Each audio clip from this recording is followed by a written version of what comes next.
Alright, Victorum Gaming fans, we're back with another video for you guys today, and also Flames of War fans, thanks for checking in. So we got another unboxing, and today we're going to take a look at the 90th Light Africa Division. So it's a sort of specialized formation, or themed formation as they call it here, with the sticker on the box.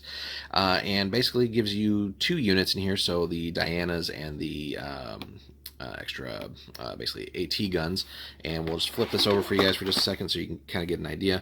So you get three Dianas, three of the 7.62 centimeter guns separately, two of the Afrika Korps sprues, and we'll be talking about that in a minute just because that's actually one of the issues with this box set, and 5 unit cards to allow you to field that with your Afrika Korps forces. So, and this is one of the more unusual pieces of kit that the Afrika Korps had access to, but that's one of the things I like about mid-war here, is that you still have like these crazy hybrid cobbled together vehicles, but they look cool. So we'll be back in just a moment after we get this unboxed for you guys. All right, we're back and we have everything opened up for you guys here. So you get quite a bit in here, and as we saw in the box, so you're going to get 3 of these Dianas, and these are still this older resin metal hybrid kit here. So if we can get zoomed in, hopefully, here for you guys. Still really nice, crisp detail, of course, nothing to worry about there. The sort of mount for the gun is already in there, so really you're just going to be laying the gun and the shield in there, which is pretty cool. So you get 3 of those, and then all kinds of metal bits for the tracks that will go on, and then the separate 7.62 millimeter gun. So that's all packed in here. So you know, the usual stuff to deal with there with metal pieces. So just a little bit of sorting, a little bit of trimming, but everything really will go together quite nicely there.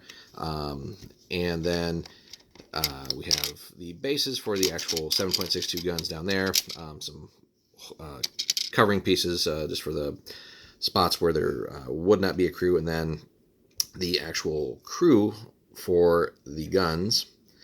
And that is really the only issue with the kit, and this is actually a replacement, but still has the same issue. So on the front picture of the box, which we'll grab for you here, just so you guys can see that, and I'm not sure if it's just an issue with the way Battlefront's packaging it or what's going on, but you know, you very clearly see basically everything that's supposed to be in the kit. So you know, the 3 Dianas, no problem, and then the 3 artillery pieces here, the AT guns, and you know, each one is shown with basically, you know, the same 4 crewmen.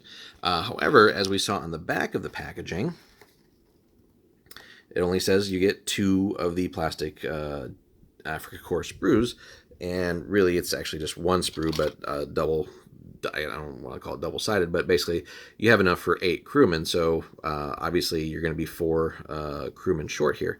So that seems to be the issue there. So now I suppose you could somehow put a few less on each base and, you know, go with that. It's not that big of a deal, but it seems like there's some sort of disconnect between the way it's portrayed and what's listed in the package. So now granted, if you have some extra infantry laying around, you could probably just, you know, put those on the base too and make that work. But yeah, that is one little weird thing that I found with this kit.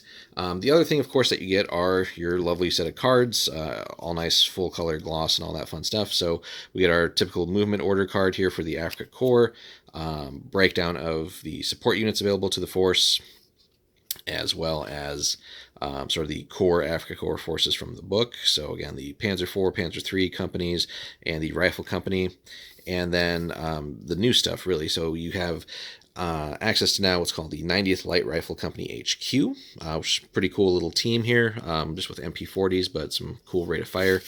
And then we flip this bad boy over. So yeah, that will run you just 2 points, and then you have the 90th Light Rifle Infantry Formation, so which would be one of the HQs, 2 to 3 Afrika Korps rifle platoons, 1 to 3 of the 7.62 tank hunter platoons, which obviously we get in this box, a light AA platoon as well, and then as a support force, you can field a Diana, hunter platoon or a 5 centimeter tank hunter platoon instead of each of the martyr and tiger support ones there, which is pretty cool. So yeah, bringing some of those Dianas. That's obviously hopefully why you're buying this kit. And then some of the other rules here, the typical things, pinned, rate of fire 1, stormtroopers, and then interestingly, so you can field these 90th Light Rifle companies instead of the Afrika Rifle companies from Afrika Korps.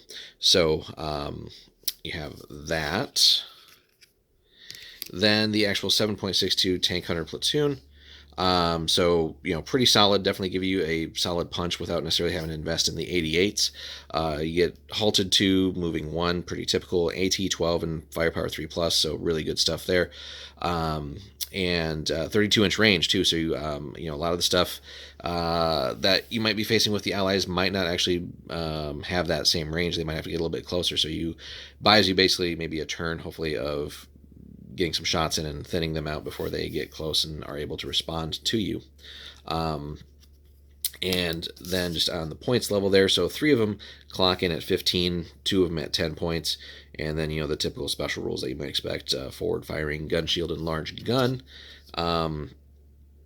And then last but not least, again, hopefully the star of the show here for this kit is the Diana itself. So again, it's not crazy overpowered or anything like that. It's a fun little kit. Just one of my personal favorites.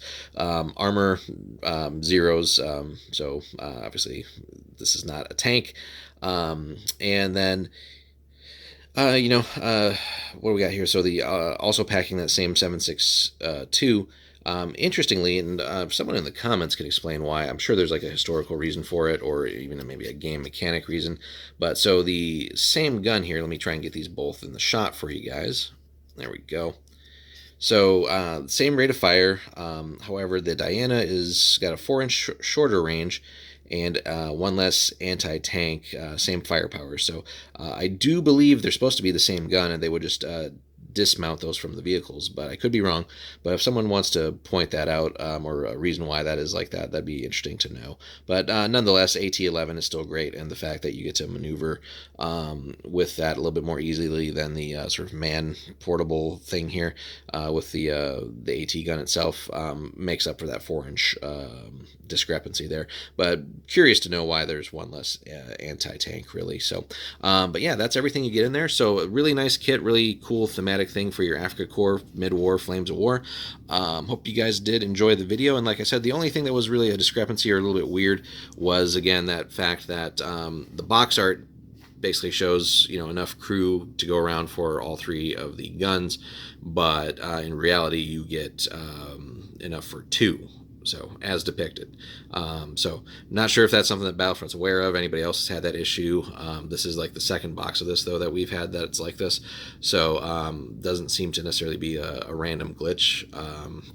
But would be nice if that would be something that could get corrected. So, but other than that, yeah, really fun stuff. We're looking forward to getting more of these together, and then obviously getting close to having everything complete for our Afrika Korps for you guys, and then we'll start working on paint, and then start hitting you guys with battle reports. So, hope you guys enjoyed this little unboxing. If you could, give us a like and a subscribe if you haven't already, and then stay tuned for more Flames of War content.